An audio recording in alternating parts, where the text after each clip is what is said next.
हरे कृष्ण सभी भक्त अति सुंदर भाव में आज बर्तमान नवमी तिथि कृष्ण पक्ष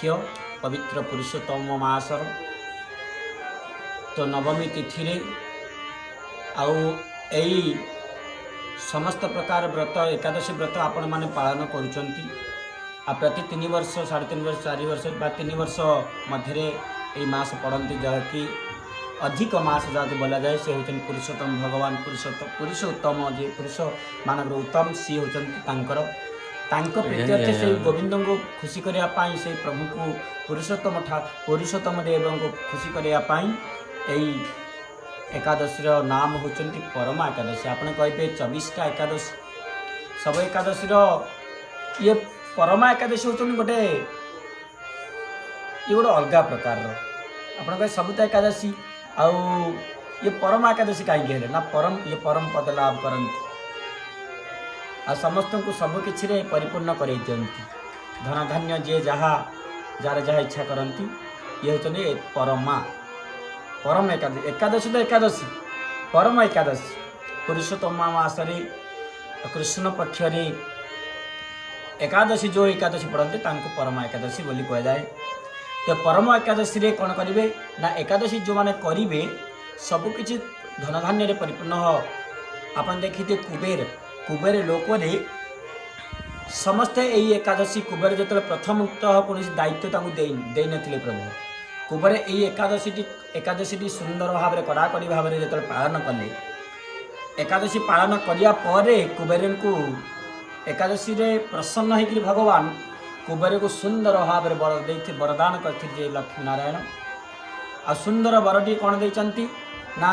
से आज समस्त प्रकार धनर दायित्व नहीं लक्ष्मी हेले कौन अर्थमंत्री लक्ष्मी हेले मंत्री कि मंत्री पछरे मंत्री तलू आउ जड़े था ना सब दायित्व नापी से होती भंडार कुबेर से होती कुबेर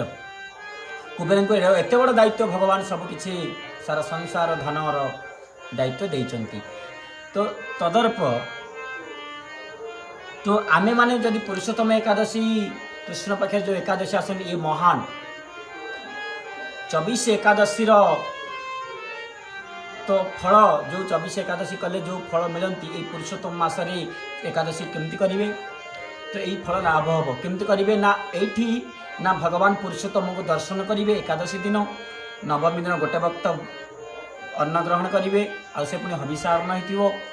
एवं दशमी दिन गोटे वक्त अन्न ग्रहण करेंगे एवं दशमी दिन सेमती भगवान भजन करेंगे तत्परिवर्ते एकादशी दिन सेमती जल ना फल ना कौन किसी व्यवहार करेंगे तो रोगिणा लोक विभिन्न प्रकार फलर व्यवस्था कर गाई क्षीर देशी गाई क्षीर एवं